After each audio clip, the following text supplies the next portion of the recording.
রসদ বাজায়। ও মাবুদ গো,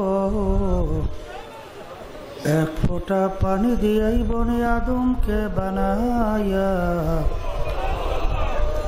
এই দুনিয়াতে কয়েকদিন ঘুরাইয়া ফিরাইয়া আবার ওই অন্ধকার কবরে নিয়া যাইবেন। এই দুনিয়াতে আর কাহাকেও থাকতে দিবেন না। ভাই বলি, বন্ধুরে বলি, কেউ তো আপন না। ভাবিয়া চিন্তা করিয়া দেখিলাম মাওলা, ওই অন্ধকার কবরে আপনি ছাড়া কেহ আপন হবে না। রব্বানা আতিনা ফিদ দুনিয়া হাসানাতাও ওয়া ফিল আখিরাতি হাসানাতাও ওয়া কিনা আযাবান নার। রব্বিরহামহুমা কামা রাব্বায়ানি সাগীরা। সুবহান রাব্বিকা রাব্বিল ইজ্জাতি আম্মা ইয়াসিফুন ওয়া সালামুন আলাল মুরসালিন walhamdulillahi rabbil alamin. Wa alaikumus salam wa rahmatullahi wa barakatuh. Alhamdulillah, alhamdulillah, nahmaduhu wa nasta'inuhu wa nastaghfiruhu wa nu'minu bihi wa natawakkalu alayhi wa na'udhu billahi min shururi anfusina man yahdihillahu fala mudilla lahu wa man yudlilhu fala hadiya lahu. ونشهد أن لا إله إلا الله وحده لا شريك له ونشهد أن محمدا عبده ورسوله. أما بعد فأعوذ بالله من الشيطان الرجيم. بسم الله الرحمن الرحيم. يا أيها الذين آمنوا صلوا عليه وسلموا تسليما. اللهم صل على سيدنا حبيبنا ومولانا صلى الله عليه وعلى آله وأصحابه وبارك. اللهم صل على سيدنا شفيعنا صلى الله عليه وعلى آله وأصحابه وبارك. اللهم صل على سيدنا حبيبنا ومولانا محمد صلى الله عليه وعلى آله وأصحابه وبارك. أعوذ بالله من الشيطان الرجيم.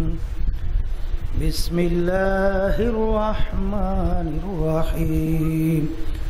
ولقد كرمنا بني آدم. সাদাকাল্লাহুল আলিয়্যুল আযীম।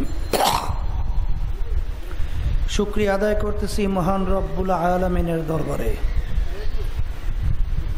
রব্বুল আলামিন আপনাকে আমাকে দুনিয়ার সমস্ত কাজ থেকে বিরত রেখে উলামায়ে কেরামদের মজলিস,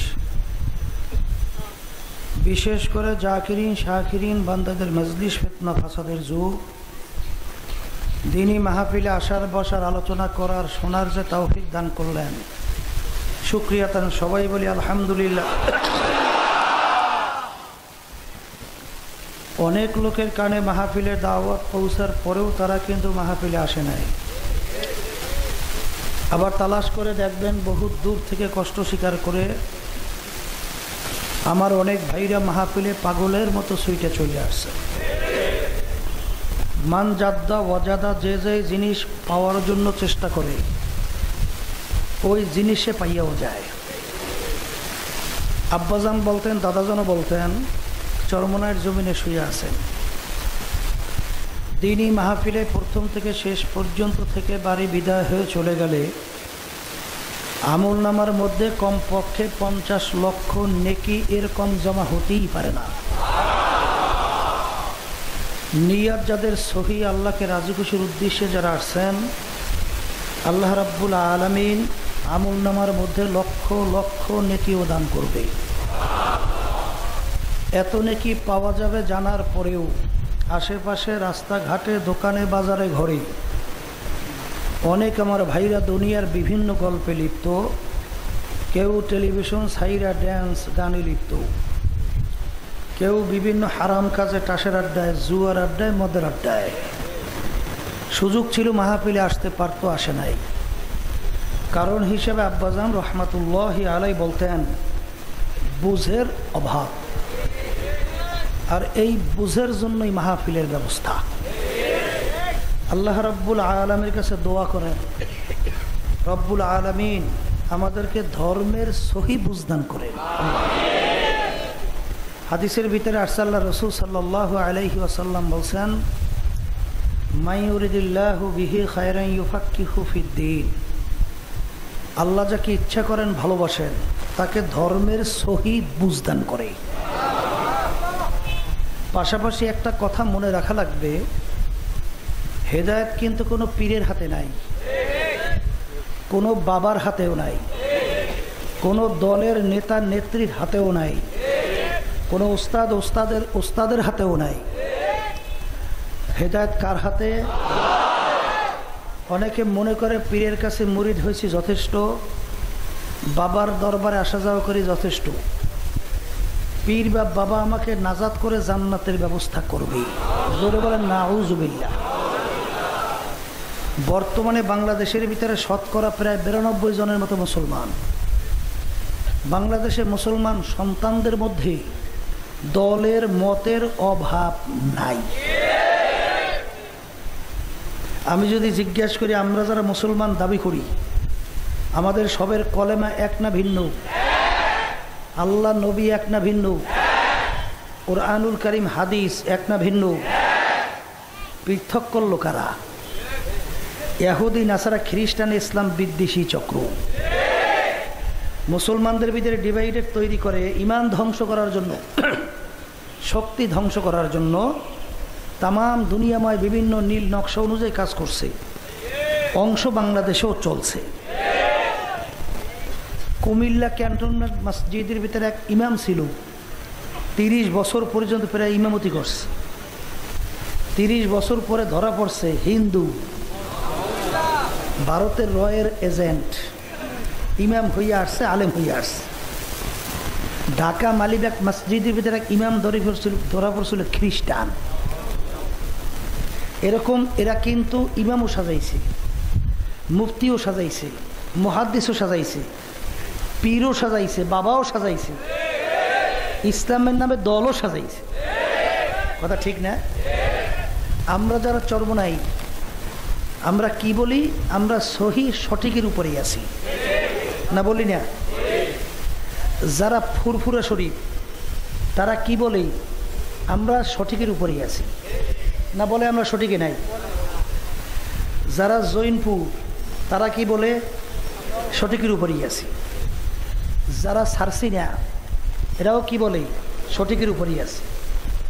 যারা আটরশি, এরাও কিন্তু বলে আমরা সঠিকের উপরেই আছি। যারা চন্দ্রপাড়া, এরা কি বলে? আমরা সঠিকের উপরেই আছি। দেওয়ানবাগ, রাজারবাগ, এরা কি বলে? আমরা সঠিকের উপরেই আছি। যারা মাইজ ভান্ডা, এরা কি বলে? আমরা সঠিকের উপরেই আছি। যারা আওয়ামী লীগ করে, এরা কি বলে? সঠিকের উপরেই আছে। যারা বিএনপি, কথা কয় না, সঠিকের বাহিরে কেউ নাই। এই কথা ঠিক কিনা? কিন্তু মনে রাখা লাগবে, আল্লাহ রাসূল সাল্লাল্লাহু আলাইহি ওয়াসাল্লাম বলে গেছেন, আমার আগের নবীর উম্মতের ভিতরে দল ছিল ৭২। বনি ইসরাইলের মধ্যে কয়টা দল ছিল? আল্লাহর নবী বলছেন আমার উম্মতের মধ্যে দল কিন্তু হবে ৭৩টা। কয়টা? এখানে কিন্তু একটা চিন্তার বিষয়। আল্লাহর নবী বলছে আমার উম্মতে ৭৩ দল হবে। এখানে কিন্তু হিন্দু, খ্রিস্টান, ইহুদি, বৌদ্ধ, অন্য অন্য যে ধর্ম অবলম্বী এরা কিন্তু এই ৭৩ দলভুক্ত না।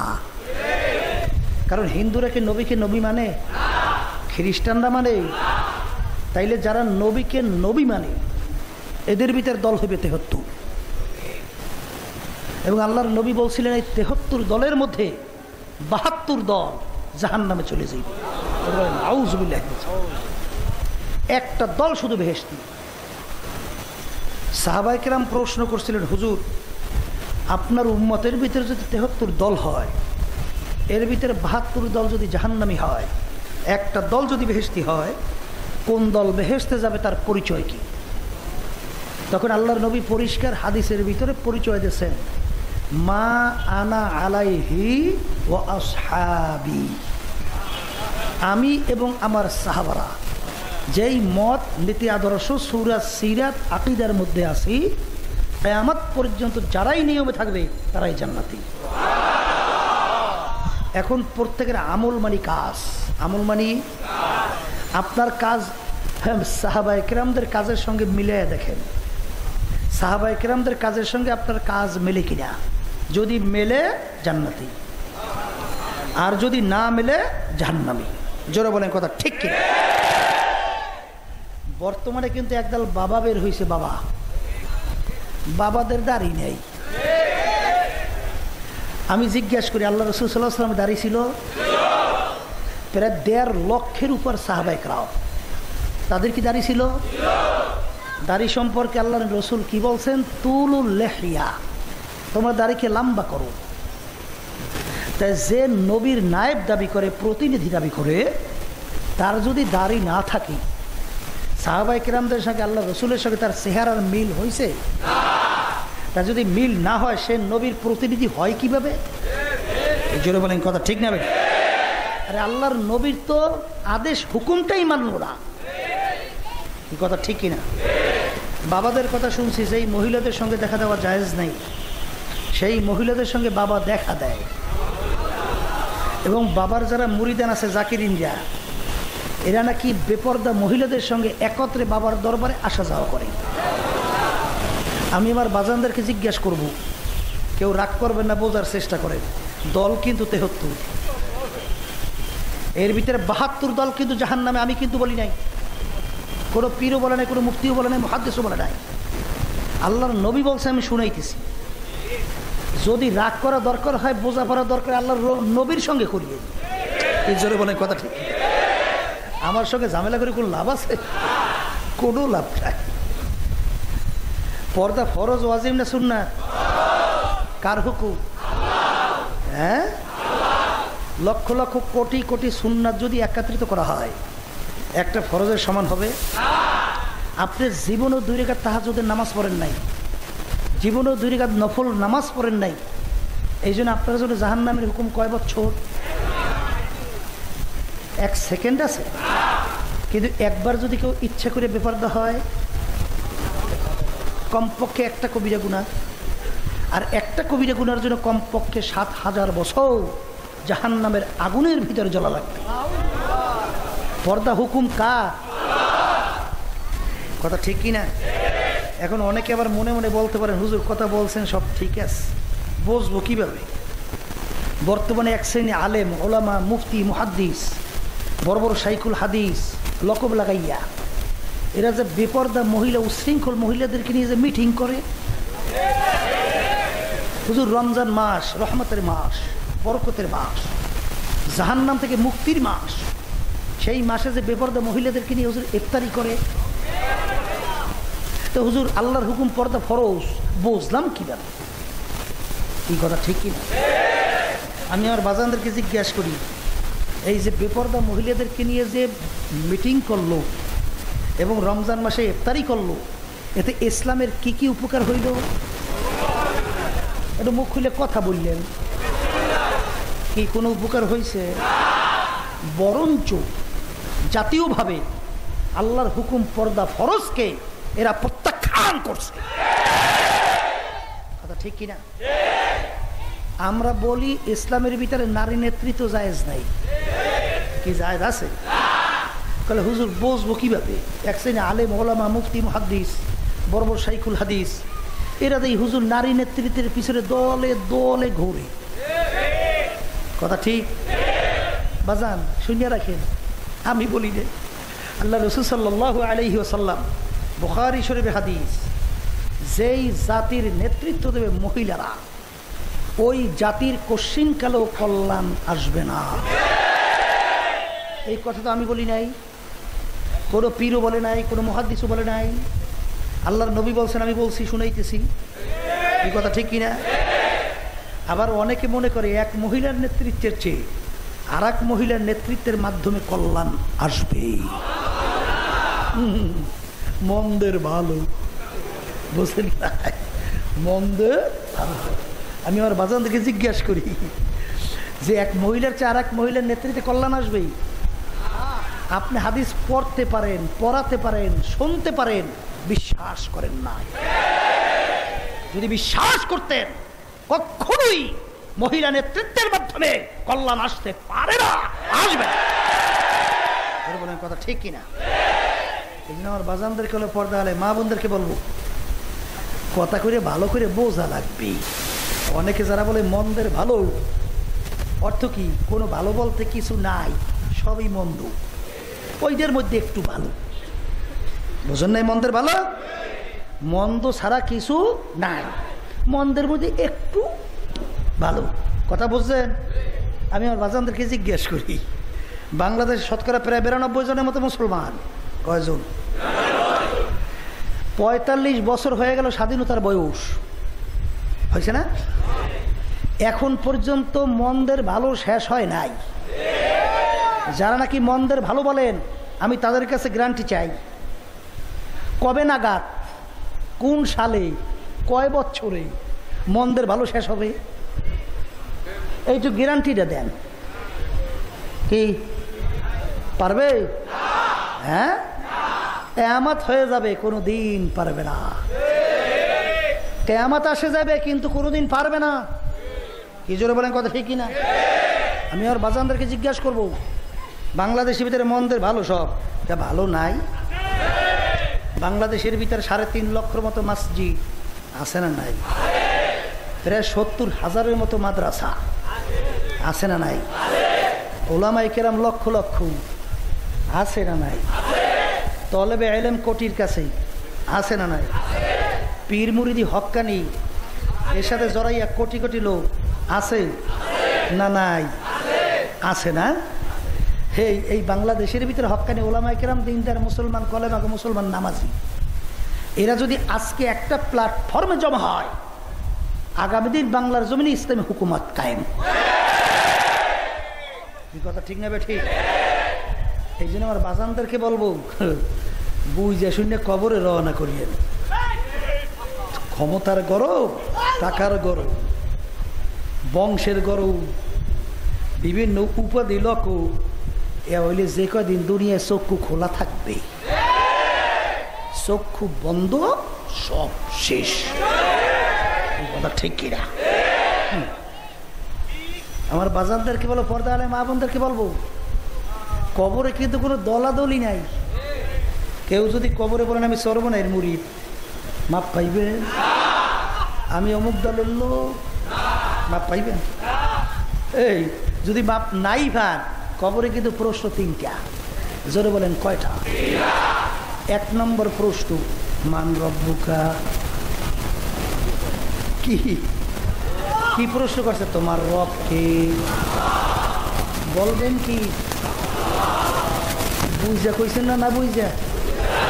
হ্যাঁ, এক শ্রেণী আমার বাবারা আছে, পর্দার আলে মা বোনেরা, তারা মনে করে বিএনপি যদি ক্ষমতায় না আসে বাঁচব না। কেউ মনে করে আওয়ামী লীগ যদি ক্ষমতায় না আসে বাঁচব না। কেউ মনে করে জাতীয় পার্টি ক্ষমতায় না আসলে বাঁচব না। কেউ মনে করে চাকরি যদি না থাকে বাঁচবো না, ব্যবসা যদি না থাকে বাঁচবো না। ওদিকে ঈমান নেওয়ার সময় পড়ছিল খায়রিহি ওয়া শাররিহি মিনাল্লাহি তাআলা ওয়াল বা'থি বা'দাল মাউত। বাসাইন্না মালিক মারুন্না মালিক কে? এখন বাসাইন্না মালিক বিএনপি, মারুন্না মালিক আওয়ামী লীগ। আবার বাসাইন্না মালিক আওয়ামী লীগ, মারুন্না মালিক বিএনপি। এখন আমার মাওলা তো আর বাসাইনা মারুইনা মালিক রইল না। জোরে বলে কথা ঠিক না? ঠিক। সে কি উত্তর দিতে পারবে? আমার রব আল্লাহ পারবে? প্রথম নম্বরে প্রশ্নে ফেল।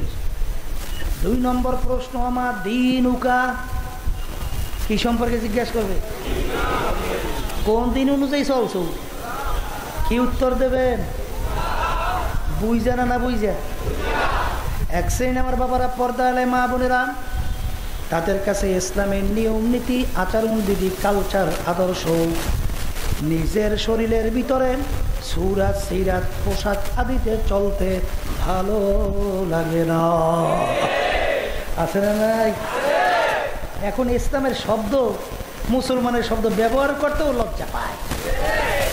বর্তমানে এক শ্রেণী মুসলমান সন্তান আর এখন গোশত বাদ দিয়া এখন ব্যবহার করে মাংস। কি বলে না? বলে না? বাজানদারকে বলবো একটু মাংসের সন্ধি বিচ্ছেদ করেন তো। মাছ অংশ, অর্থ কি? মায়ের অংশ। কি কথা ঠিক? আচ্ছা, আপনি কি মায়ের গোশত খান? হিন্দুরা গরুকে গো মা বলে, এই জন্য হিন্দুরা গরুর গোশত খায় না। তা তোমার কাছে গরু মা? হ্যাঁ, তা তুমি মাংস বলো কেন? কোন একটা হিন্দু সন্তান তাকে পানি বলাইতে পারবেন? কি বলে? জল। যদি বলে এই বেটা বল পানি, বলে জল। বলে কেন তুমি? পানি। বলে জল। চলে বলে কথা ঠিক না? ওর মুখ দিয়ে পানি বের করতে পারবেন না। ওদের ভাষাই হয়েছে জল। বাংলাদেশে ভারতের প্রধানমন্ত্রী প্রাক্তন বাজপেয়ী ছিল, আর ছিল না? কি পরি আসছিল? ধুতি পরি আসছে না? দেখেন তাদের জাতীয় পোশাক ছাড়ে নাই। আর মুসলমানদের কাছে মুসলমানদের পোশাক ভালো লাগে না। এই মুসলমানের পোশাকের ভিতরে গুরুত্ব নাই না? নাই। আল্লাহ রাব্বুল আলামিন পোশাকের ব্যাপারে কি বলছেন? লিবাসুত তাকওয়া যালিকা খায়র। পরহেজগারের লেবাস তোমাদের জন্য উত্তম। কে বলছে?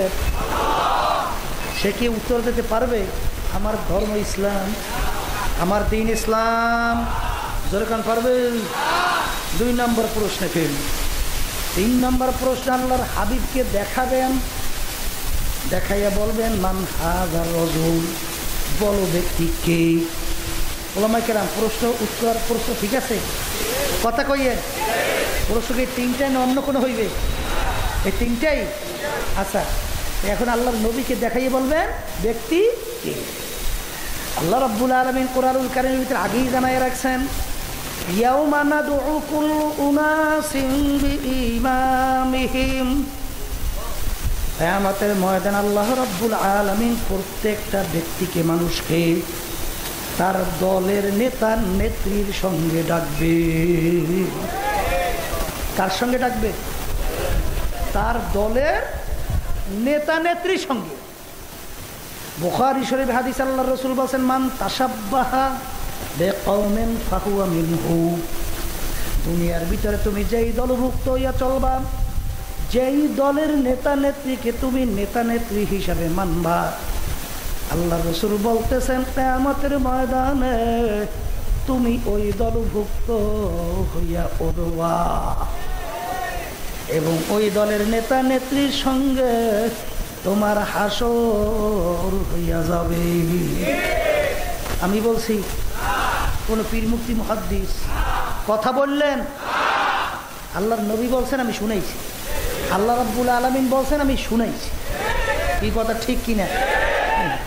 অনেকে আছে একটু নামাজ পড়ে, রোজা রাখে, হজ করছে, তাসবিহ নিয়ে মাওলার জিকির করে, তাহাজ্জুদের নামাজও পড়ে, দান সদকাও মাশাআল্লাহ ভালো করে। ভালো না খারাপ? কথা কন না, ভালো না খারাপ? কিন্তু ভালো করে বোঝা লাগবে, আল্লাহর নবীকে নেতা মানতে পারে নাই, আল্লাহর নবীর দলভুক্ত চলতে পারে নাই। তুমি পীর হইতে পারো, তুমি মুফতি হইতে পারো, তুমি মুহাদ্দিস হতে পারো, তুমি শাইখুল হাদিস হতে পারো, তোমার কপালে দাগ পড়তে পারে, 10 বার হজ করতে পারো, কিন্তু আল্লাহর নবীর সঙ্গে কিয়ামতের ময়দানে উঠতে পারবা না, এবং আল্লাহর নবীর সঙ্গে তোমার হাসর হবে না। আর আল্লাহর নবীর সঙ্গে হাসর না হলে তুমি বেহেশতেও যেতে পারবা না। অনেকে আবার কয়, হুজুর বলেন কি, তাহলে বেহেশতে যাইবে কয়জন? বেহেশতে কথা কন না, যাইবে 1000-এর মধ্যে 1 জন। কয়জন? মুখ খুললে বলেন, কয়জনের মধ্যে? 1000-এর মধ্যে 1 জন। কথা বোঝেন নাই? এটা আল্লাহর খুব ঠেকা পড়ছে না, যে সর্বনাশ, এত মানুষ জাহান্নামে যায়। আল্লাহর বেশি সুবিধা অসুবিধা হয়ে গেছে না?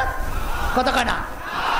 এই জন্য আগেই জানাই রাখছেন, কুল হুয়াল্লাহু আহাদ আল্লাহুস সামাদ। আমার মাওলা দে দিয়া দে পড়া, সব যদি জাহান্নামে যায় কিছু আসে যায় না। এই আল্লাহর বান্দারা, এ মানুষ, 18,000 কম বেশি মাখলুকাতের মধ্যে একটা মাখলুক হইল মানুষ। অন্যান্য মাখলুকাত আল্লাহর সৃষ্টি না? কথা কথা। সেই মাখলুকাতগুলো আল্লাহর তাসবিহের ভিতরে লিপ্ত আছে না? আল্লাহর ইবাদতের ভিতরে লিপ্ত নাই না? তারা বুঝি আল্লাহর ইবাদত করে না? যারা সারদান বাগুয়াদ আল্লাহু নাগুয়াদ টানা টুন টুন না টু টু।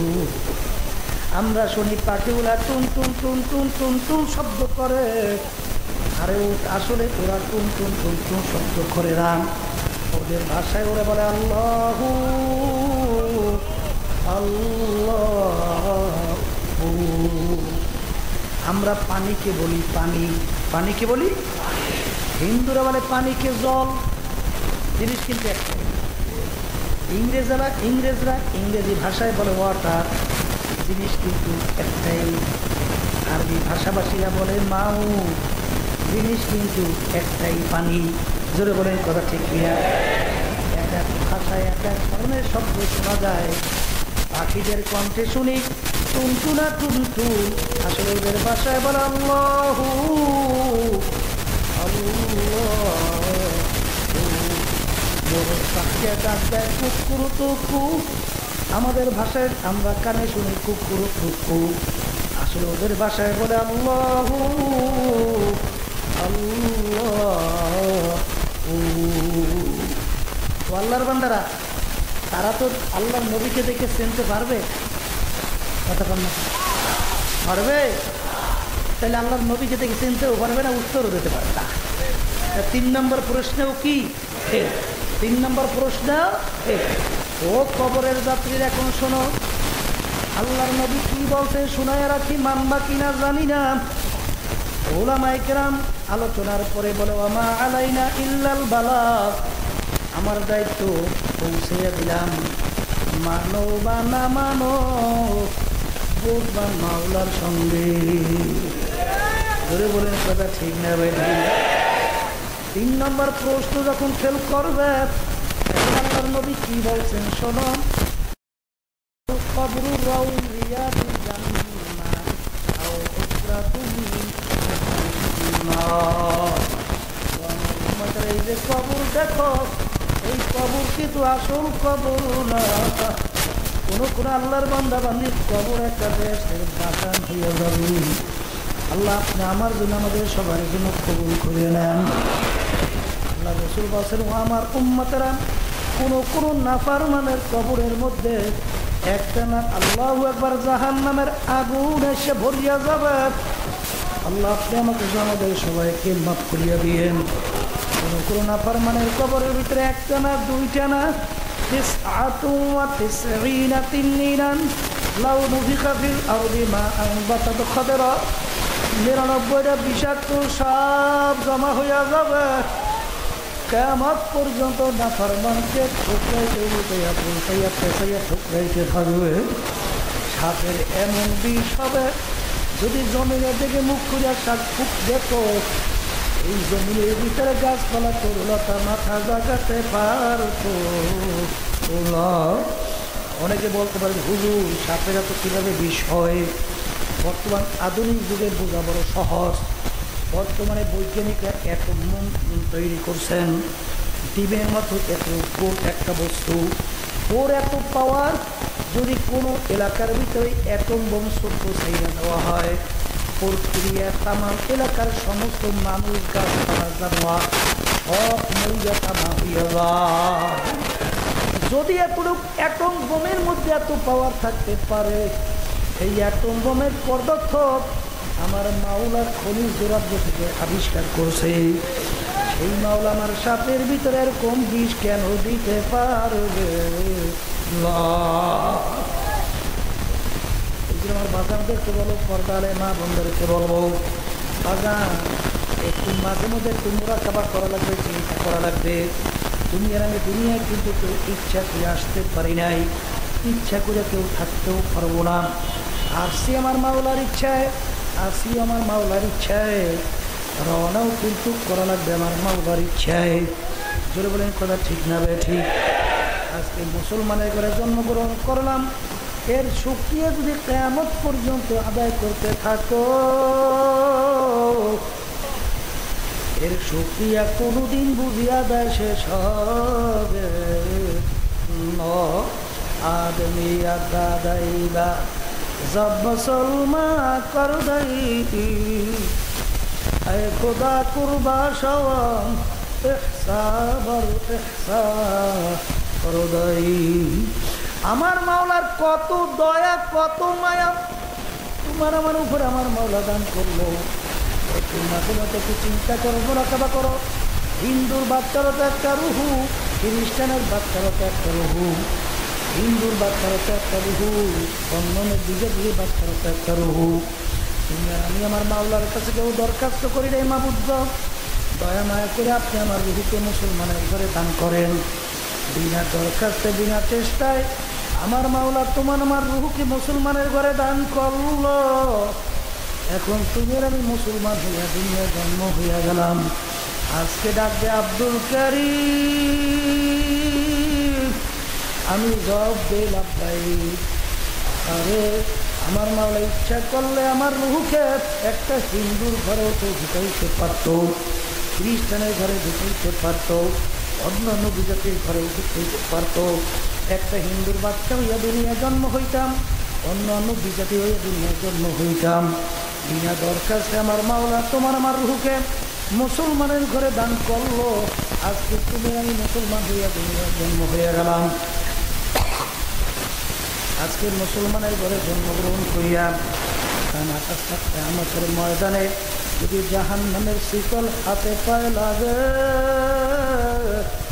পেটে কপাল পোড়ার সারে জাহানে হইতে পারে। এই জন্য আমার বাগানদেরকে বলবো, পর্দালে মা বোনদেরকে বলবো, আমার আব্বাজান রহমাতুল্লাহ আলাইহিরা উদাহরণ দিয়া বলতেন, হে দুনিয়ার মানুষ ভালো করে চিন্তা করো, দুনিয়ার যে কোনো কাজের ভিতরে একবার দুইবার পাঁচবারও যদি কেউ হইয়া যাও, আবার ওই কাজের ভিতরে চেষ্টা করলে দুইবার আশা করা যায়। খোদানা কাছে একবার যদি কেউ কবরে যাইয়া ঠগ, আর দ্বিতীয়বার দুনিয়াতে এসে আপিল করিয়া শিখবার কিন্তু আর আশা না। একটু মাঝে মধ্যে একটু মুরাকাবা চিন্তা করো বাজান। তাম দুনিয়ার যে কোনো প্রান্তে মানুষ থাকলে সেকেন্ডের মধ্যে যোগাযোগ করা যায়।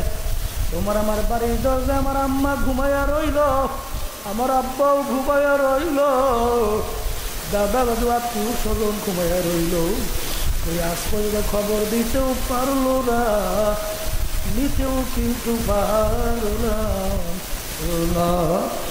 এমন একদিন আসবে যেদিন দুনিয়ার সব কিছু চলতে থাকবে, তুমিও থাকবে না, আমিও থাকবো না, তুমিও খবর দিতে পারবে না, আমিও খবর দিতে পারবো। ওরা কোন দুনিয়ার পিছনে পড়ছো? একটু মাঝে মধ্যে একটু চক্ষু বন্ধ করে চিন্তা করো বাজান। हकीकत से तो दुनिया बेखबर है दुनिया की नुमाइश पर नजर है এই দুনিয়া সম্পর্কে একটু চিন্তা করো যারা দুনিয়ার ভিতরে আরামে থাকতে চাও শান্তিতে থাকতে চাও বা যান দুনিয়া কিন্তু শান্তির জায়গা না আরামের জায়গা না এই গরম এই ঠান্ডা এই শত্রু এই ছেলে কথা শোনে না এই মেয়ে কথা শোনে না এই স্ত্রীর কথা শোনে না এই শত্রু মিত্র কোনো অভাব নাই এই মামলা মোকদ্দমার কোনো অভাব নাই দুনিয়াতে কেউ শান্তি চাইলে কোনোদিন পাবা না দুনিয়া কিন্তু অশান্তির জায়গা বাজান কেউ দুনিয়াতে শান্তি চাইলে কেউ শান্তি থাকতে পারে নাই কেউ কোনোদিন পায় নাই কোনোদিন পাইলেও না যদি শান্তি চাও মাওলার দরবারে বেহেশতের শান্তি চাও আল্লাহু আল্লাহ এমন কোন জাতি দুনিয়ার মধ্যে নাই পরকাল বিশ্বাস করে না হিন্দুরা পরকাল বিশ্বাস করে খ্রিস্টানরাও করে ইহুদিরাও করে অন্য ধর্মাবলম্বী তারাও শুধু পরকাল বিশ্বাস করে কিন্তু বাজান সৃষ্টিকর্তা কিন্তু একজন মানুষের জন্য নিয়ম নীতি হবেও কিন্তু একটা আজ পর্যন্ত মুসলমান জাতি ছাড়া অন্য কোনো জাতি চ্যালেঞ্জের মাধ্যমে দুনিয়ায় টিকতে পারে না একমাত্র মুসলমান জাতি বুক ফুলাইয়া গলা টান করিয়া দুনিয়ার ভিতরে বাইচে আছে আজকে মুসলমানের ঘরে জন্মগ্রহণ করলাম দুনিয়া সম্পর্কে একটু মাঝে মধ্যে চিন্তা করো কিয়ামতের ময়দানে এক আল্লাহর বান্দা আর এক আল্লাহর বান্দাকে জিজ্ঞাসা করবে ভাই দুনিয়ার ভিতরে আমরা কতদিন ছিলাম সে বলবে আমার তো মনে হয় এক দরজা থেকে ঢুকছি অন্য দরজা থেকে বের হয়ে আসছি অথবা একদিন বা একদিনের কিছু অংশ ছিলাম আর একজনে বলবে না না না আমরা বলতে পারবো না যে হিসাব করছে সেই বলতে পারবে আমার তো মনে হয় এক দরজা থেকে ঢুকছি অন্য দরজা থেকে বের হয়ে আসছি এই হলো দুনিয়ার জিন্দেগি সব স্বপ্নের মতো যাদের যত বয়স হয়েছে পিছনে তাকাইয়া দেখেন আরে ছোট্টবেলায় ল্যাংট হয়ে দৌড়াদৌড়ি করছি এখনো মনে আছে না নাই অনেক সময় পানির ভিতরে ডুবোডুবি করছি মুরব্বীরা লাঠি নিয়ে দৌড়াইছে ও বেশি ডুবাইলে জ্বর হইবে আরে আরে আল্লাহু আকবার আল্লাহু আকবার এখন আয়নার সামনে চেহারা তাকাইলে দেখি কালা দাড়িগুলা পাইকা সাদা হয়ে গেল চুলগুলা পাইকা সাদা হয়ে গেল মুখের ভিতরে দাঁতগুলা পইরা বোখা হয়ে গেল কত লোক নিয়ে বাজারে বাজার করলাম কত লোক নিয়ে চায়ের টেবিলে চা খাইলাম কত লোক নিয়ে গল্পের টেবিলে গল্প করলাম এখন বাজারে যাইয়া দেখি সেই লোকগুলাকে আর বাজারে দেখা যায় না চায়ের টেবিলও নাই গল্পের টেবিলও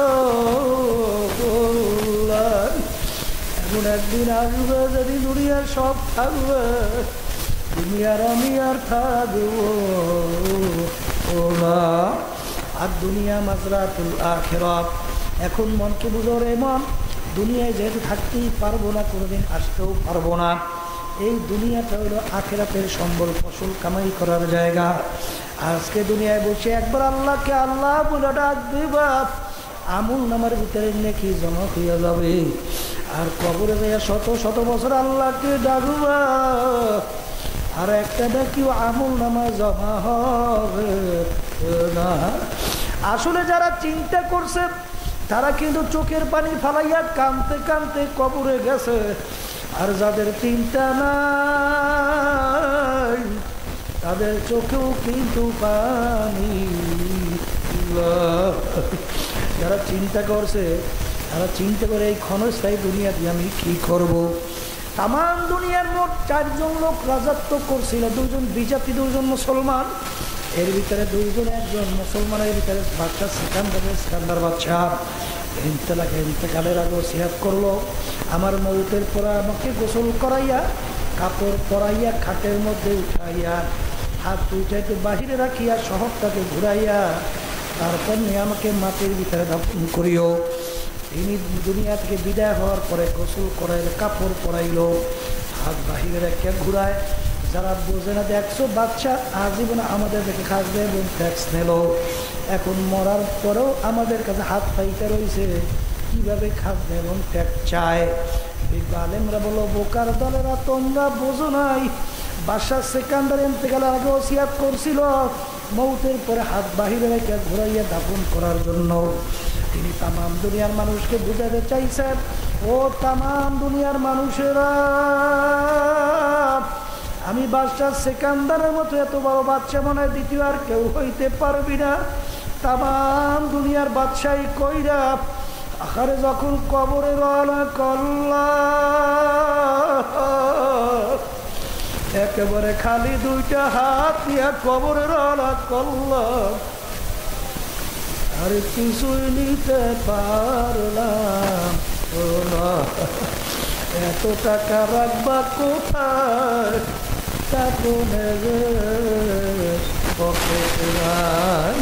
ও আমার বড়লোক বাবারা, ও আমার ধনী বাবারা, ও আমার ক্ষমতা সম্পন্ন বাবারা, ও আমার শিক্ষিত বাবারা, ও পীর মুফতি মুহাদ্দিস আমার বাবারা, কোন দুনিয়ার পিছনে পড়লা একটু চিন্তা করে কবরে রওনা করো বাজান।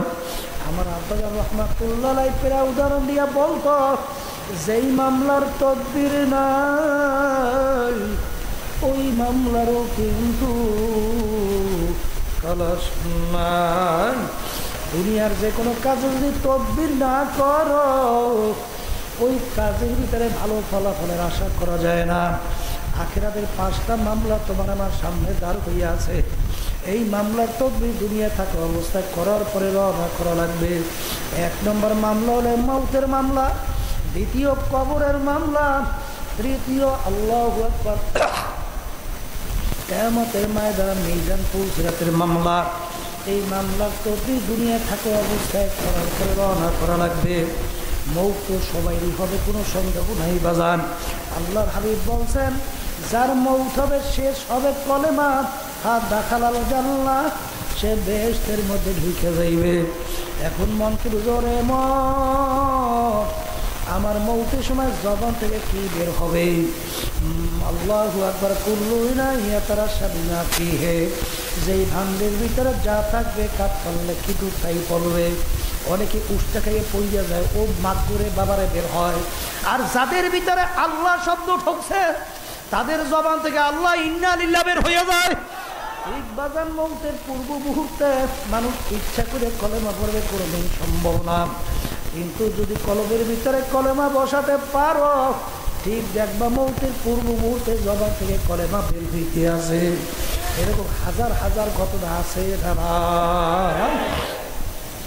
আমার আব্বাজান আম্মাজান রাহমাতুল্লাহি আলাইহা, তিনি ইন্তেকালের পরে আল্লাহু আকবার হঠাৎ তিনি ব্রেনে স্ট্রোক করলো। আরে মাগরিবের নামাজ পড়লাম, আমার মেজো মেয়েটা দৌড়ে এসে বলে, আব্বা দাদু হয়ে গেছে। আমি দৌড়িয়ে গেলাম, যাই দেখি আম্মাজানের হুজলা, কিন্তু জবান থেকে পরিষ্কার বের হয়ে গেল,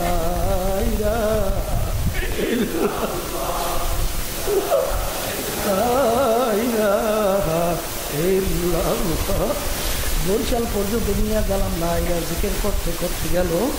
এরপরে যে জবান বন্ধ হইল আর জবান খুলে না। এরপর আল্লাহর বান্দী দুনিয়া থেকে বিদায় হয়ে চলে গেছে। যেই ভান্ডের ভিতরে যা থাকবে কাজ করলে কিন্তু তাই করবে। এই জন্য আমার বাগানদেরকে বলবো, এখন মন কেউ জোরে মন, আমার মৌতের সময় কলেমা বের হবে না কি বের হবে? এই তদবির কিন্তু দুনিয়া থাকা অবস্থায় করার পরে রওনা করা লাগবে। আরে এরপরে 2য় স্টেপ হলো কবর। আল্লাহ রসুল বলছেন, কারো কবর বেহেশতের বাগান, কারো কবর জাহান্নামের গাড়া হয়ে যাবে। মন কি জোরে মন, আমার কবর কি বেহেশতের বাগান হবে না জাহান্নামের গাড়া হয়ে যাবে? বাবা, কত ঘটনা আমার মাওলা মাঝে মাঝে বাংলাদেশেও দেখায়। আমাদের চরমনের অনেক মুজাহিদ, এর ভিতরে একজন ছিল কুড়িগ্রাম। আমি গত সফরে লালমনিরহাট পাশি জেলা থেকে ঘুরিয়ে আসছি। চরমনের একজন মুজাহিদ ছিল, অনেকে থেকে ঘুঘু মুন্সি করে রাখত। আসলে তার নাম ছিল বশিরউদ্দিন মুন্সি। তো একজন মাসজিদের ইমাম ছিল, বাবারে রাস্তা দিয়ে হাঁটতো, এমনভাবে আমার মাওলার জিকির করতো, মনে হয় যেন ঘুঘু বলতে বলতে যায়। তিনি দুনিয়া থেকে বিদায় নিয়ে কবরে যাওয়ার পরে 32 বছর পরে, কয়েক বছর পূর্বে, 3-4 বছর হবে, নদীর ভাঙ্গনে যখন তার কবর ভাঙ্গা গেল, কাপড়ের কাপড় সহ আনাম তাজা লাশ বের হয়ে আসছে। আবার এই ছবি সহ অনেক জাতীয় পত্রিকায় দিয়ে দিয়েছিল, দেখেন নাই? অনেকে দেখছেন না? দেখেন নাই? এই কয়েক বছর পূর্বে বাংলা আমাকে একদিন হেলিকপ্টারে নিতে চাইছিল। আল্লাহ আল্লাহ, এখন উঠাইনি। আব্বাজান রহমাতুল্লাহ আলাই, তার নামের মাদ্রাসা ফজলুল উলুম, ফজলুল উলুমের সামনে এখন নতুনভাবে আবার দাফন করছে। যারা উঠাইছে কয়েক মাস আগেও সেই কবর আমি জিয়ারত করে আসছি। একজনে বললো, হুজুর মুখ থেকে কাপড় সরাইয়া দেখছি, দাড়িতে যে মেহেন্দি লাগাইছে এখনো লাল চকচক চকচক করতে আছে। একজনে বললো, হুজুর কাপড়টা দিয়ে দেখছি এমন শক্ত মনে হয় যেন নতুন কাপড় গায়ে লাগাইছে। এ দুনিয়াদার পাগলেরা, এমন কোন থিওরি আছে, এমন কোন যুক্তি আছে ৩২ বছর পরে কাপড়েরও কিছু হয় নাই? আবার এরকম মাঝে মধ্যে আমার মাওলা বহুত ঘটনা দেখায়। অনেক সাহাবায়ে কেরামদের লাশ মোবারক 1000 বছর পরেও কাপড়ের কাপড়টাও লাশ তাজা পাওয়া যায় বাজার। এই যে আমার বাজানদেরকে বলো, পর্দারে মা বোনদেরকে বলবো, এরকম কত ঘটনা মাঝে মধ্যে আমাকে মাওলা দেখায়। আল্লাহু আকবার। হাসারে হাজির সাহেব ছিলেন, ইন্তেকাল কথা আল্লাহ নসিব করো। সে একদিন আমাকে বলে, হুজুর একদিন রাত্রে 3টা থেকে ওযু করার জন্য পুষ্করিণীর দিকে রওনা করছি। হুজুর পাশে কবরস্থান, হঠাৎ তাকাইয়ে দেখি একটা কবরের ভিতরে ধাউ ধাউ ধাউ ধাউ করে আগুন জ্বলতে আছে। হুজুর আমি দেখি আমার স্ত্রীকে ডাক দিছি, আমার স্ত্রী এসে একবার দেখছে, হুজুর আমি 3বার দেখছি। পরে দেখা গেল যখন খবর নিলাম, দেখি ওই লোকটা একটা সুৎখোর ঘুষখোরের কবর এবং মাঠে মাত্র যত দুর্ঘটনা মাঝে মধ্যে দেখা যায়। বাবা জানেরা নাফরমান, আল্লাহু আকবার, ঘুষখোর সুৎখোর বেনামাজি হারামখোর ছাড়া কিন্তু দেখা যায় না।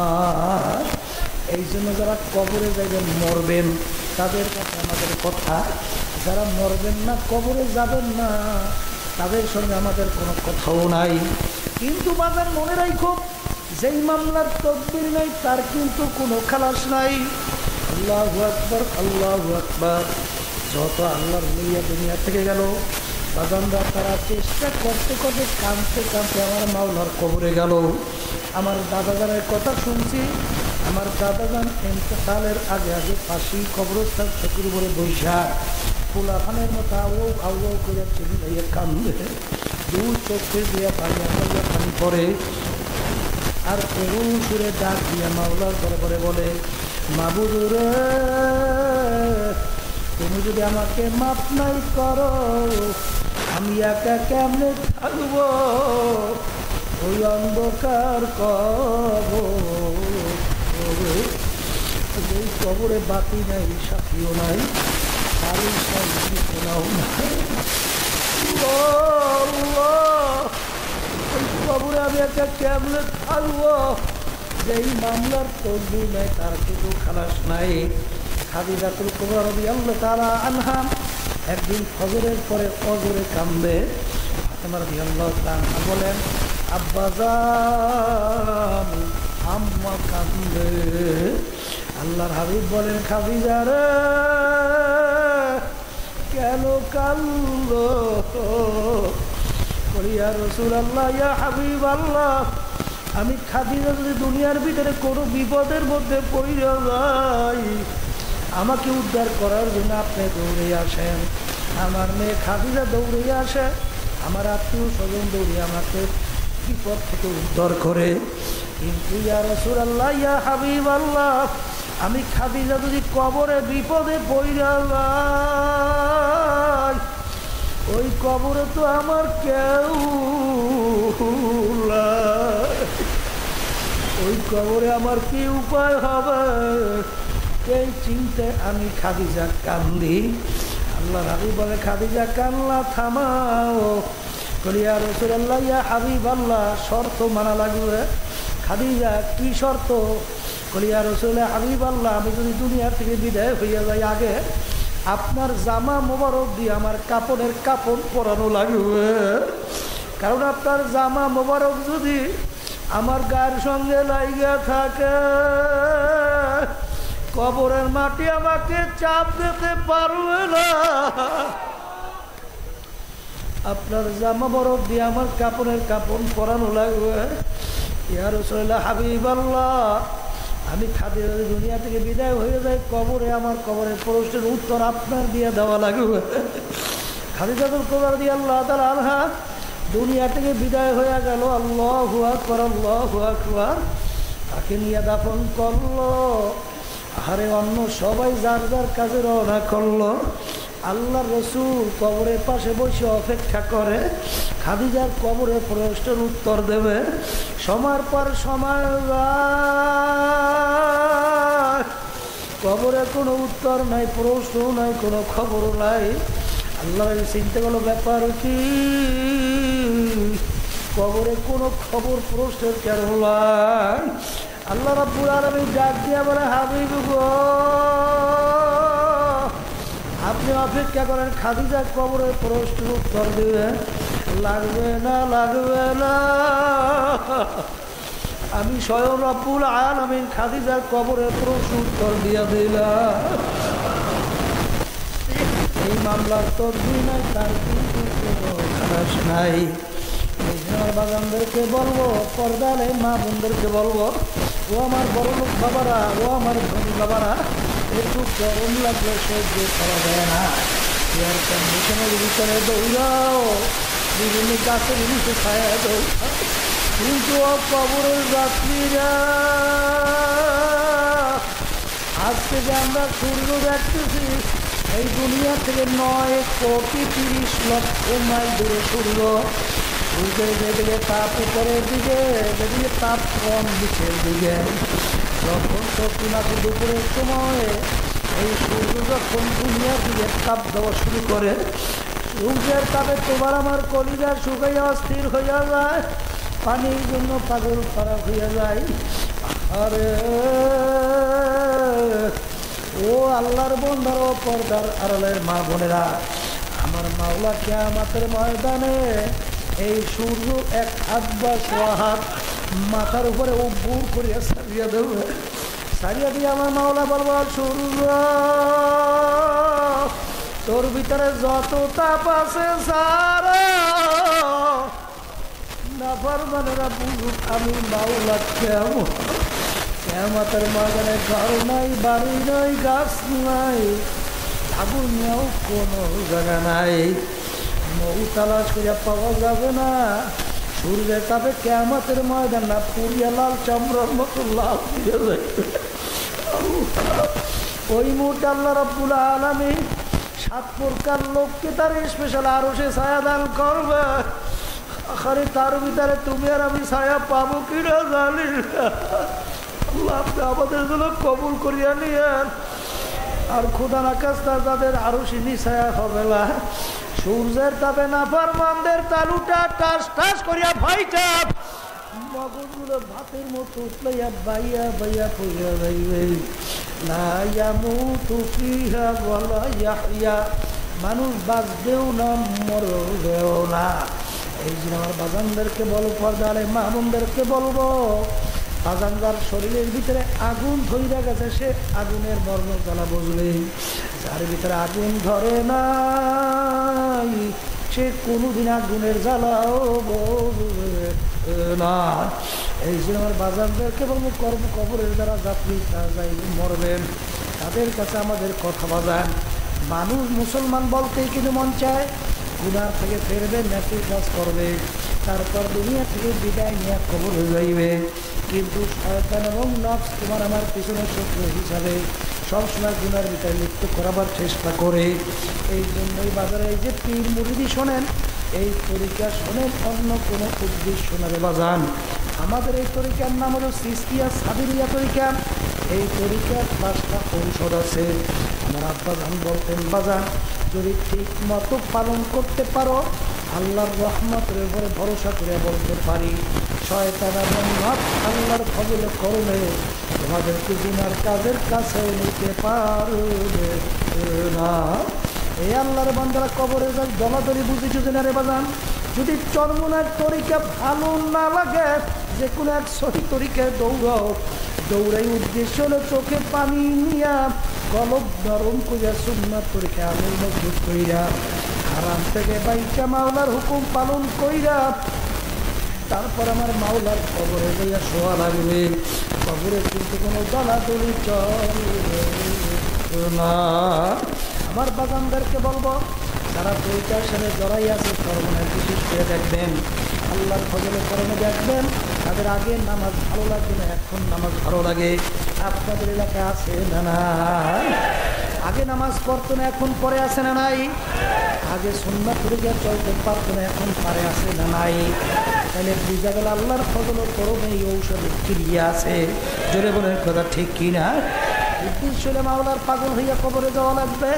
কোন দলের পিছনে পড়ছো, কোন টাকার মোহে পড়ছো, একটু মাঝে মধ্যে মুরাকাবা করলে দেখবা ওই 6 তলা একটা বিল্ডিং তৈরি করছে, কত টাইলস দিয়া সুন্দর এয়ার কন্ডিশন দিয়া সাজাইল। যখন বাসা উদ্বোধনের জন্য লোকজন নিয়ে সিঁড়িতে ওঠা শুরু করলো, হঠাৎ তাস করিয়া পড়িয়া গেছে। দেখা গেল আর নাই, 6 তলা বিল্ডিং তার জায়গায় দাঁড়াইয়া রইল, মালিক তো আর নাই। দুনিয়ার সব করিয়া থাকবে, আর কিছু তোমার আমার সঙ্গে যাবে না। এই জন্য আমি বাজান দেখতে বাবা, আমি আপনাদের জন্য দোয়া করি, আমিও দোয়া চাই আমার মালিক যেন আমাদের সবাইকে আর খাস বান্দা বান্দি বানাইয়া আর তার যেন কবরে আল্লাহ মালিক। এই ঘরের মেয়ে লোকের হাত উঠাও, মনে করে দুই কষ্টের খালি খাও, মাওলার দরবারে কান্দ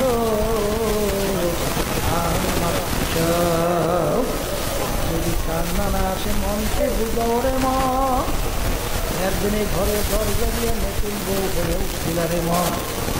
কত মেয়ে লোকে শরবত খাওয়াইল, কত মেয়ে লোকে বাতাস করল, আবার এমন একটা দিন থাকবে যেদিন এই ঘরের দরজা দিয়া মরা লাশ ছেলে কান্দে মামা করে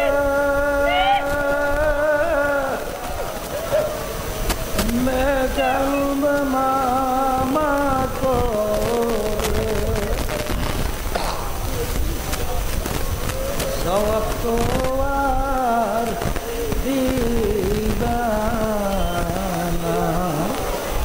ও মাবুদ গো, আপনাকে মাঠে দিকে চাইয়া দেখেন আপনার বন্দারা কিভাবে কান্দে। আমাদের ছেলেও মরে নাই, মেয়েও মরে নাই, গুনাহ করে বসছি রে, মাফ করে দেন তো আল্লাহর বান্দারা জোর করিয়া কান্দে, জোর করিয়া কান্দে।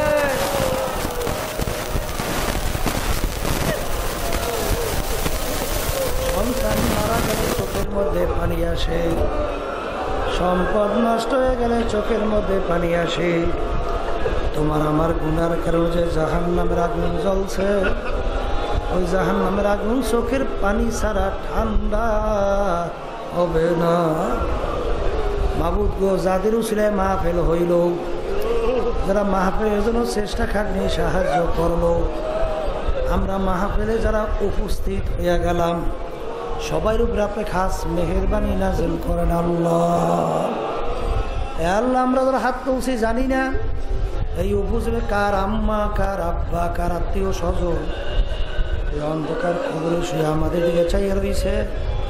মাবুদ আমরা দোয়া করলাম, দয়া মায়া করে আপনি তাদের কবরকে বেহেশতের বাগান বানাইয়া দাও আল্লাহ। সুবহান রাব্বিকা রাব্বিল ইজ্জাতি আম্মা ইয়াসিফুন ওয়া সালামুন আলাল মুরসালিন ওয়ালহামদুলিল্লাহি রাব্বিল আলামিন।